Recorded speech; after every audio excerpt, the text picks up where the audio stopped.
Glasgow has earned a reputation as one of the world's best cities for live music, and this reputation is as important to the fans as it is to the musicians. The city offers everything from 10,000 capacity arenas to venues that struggle to hold 100 people. 7 days a week, 365 days a year, there will always be a live music experience available in the city. Smaller venues need to make themselves stand out in the crowd, and what they can offer is a platform to up-and-coming bands to get their music to the masses.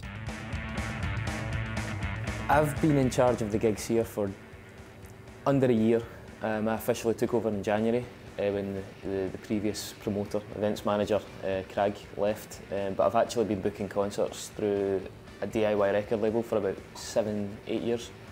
I don't like the over-formalised style of booking that a lot of places use. If you're in a band and you want a show, we just encourage people to get in touch, whether it's with a bar, whether it's via email, even social networking stuff. Although I don't like so much getting a Facebook message, because it's the kind of thing, some guy's half cut and he decides he wants a concert. It's like I prefer to get a wee email with a link to some music and maybe just a rough idea when they want to play. If you're a young band playing your first couple of shows, you can come to a venue like this.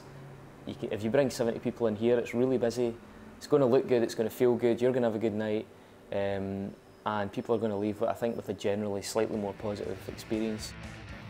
I took over this exact job role about a year ago, and I've been so about a year, but I've been putting on gigs here for about 4 years overall. My role is essentially the music programmer, which means I book bands and I book the clubs and Nice and Sleazy's, the entertainment downstairs in the venue. People directly get in touch about booking a gig here, and we organise higher prices and whatnot and dates for them for which they can put on the gig. But there's also the case of us organising our own gigs here.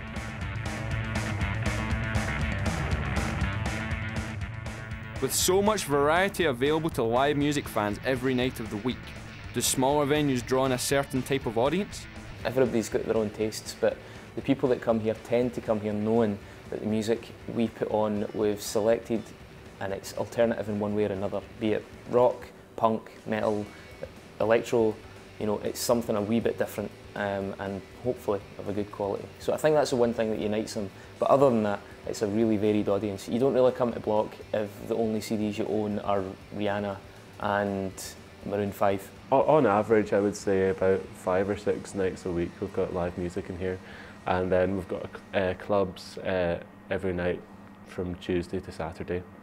There isn't a specific crowd, it's more a kind of open-minded crowd and a crowd that are interested in the arts. It's quite an arty place, I guess, and generally the demographic is between 18 and 40. One of the most important things for emerging bands is to build a connection with the audience. Does the intimacy of smaller venues provide this? I like the intimacy of a small venue. I think certainly in a small venue a crowd plays more of a part in the gig. At a big venue, if the band aren't up for it, you can't really make them up for it. I feel it's harder to collectively motivate a band like that. If you're in a small venue and the band's having a couple of teething issues, they've maybe got a wee bit of technical fault or they're not really that comfy with the sound on stage, but the crowd's really into it, then I think you can energise the band. It's quite a sweaty, intense environment when you've got a gig like that, and I think people can get really, really into it as well because they're so close to the band. People can stand, like if you see the stage, you're literally less than a foot away from the band if you're right up the front. The bigger the venue, the less intimate it becomes, the less intense the experience becomes. Seeing in a band in a smaller venue, I think it's a bit more of a connecting social occasion, whereas if you go and see a show at the SECC, it's quite impersonal in a way. Venues like this are more manageable financially, so I mean the way we run is massively advantageous to bands and to us. It's not a charity, it's a business, but it works in everybody's favour because we don't have to charge on the door. Having the ability to make it free, to encourage people to say, look, come and see the gig, you're not risking anything. If you don't like it, you can leave. You're no worse off, you have a pint, you decide, yeah, they were okay, they're not worth staying, or it just enables people to try and broaden their horizons a wee bit. and it really helps bands break through. I don't know. I think there's a lot of great venues in Glasgow. There's a lot of open-minded venues, and I think we just add to it. And I guess we kind of define that in the atmosphere of the place. It's quite dark and sleazy, and it's not too pretentious. You know, people feel quite comfortable here. With so much live music available every night of the week, can these venues offer anything unique to musicians and fans? A lot of people that are interested in music, art or whatever tend to come here, where maybe perhaps other venues in Glasgow are a bit more streamlined. We pay every single band. You know, the band sometimes leave because they don't realise that, but we always email them and say, look, you guys are entitled to money, come in and get it.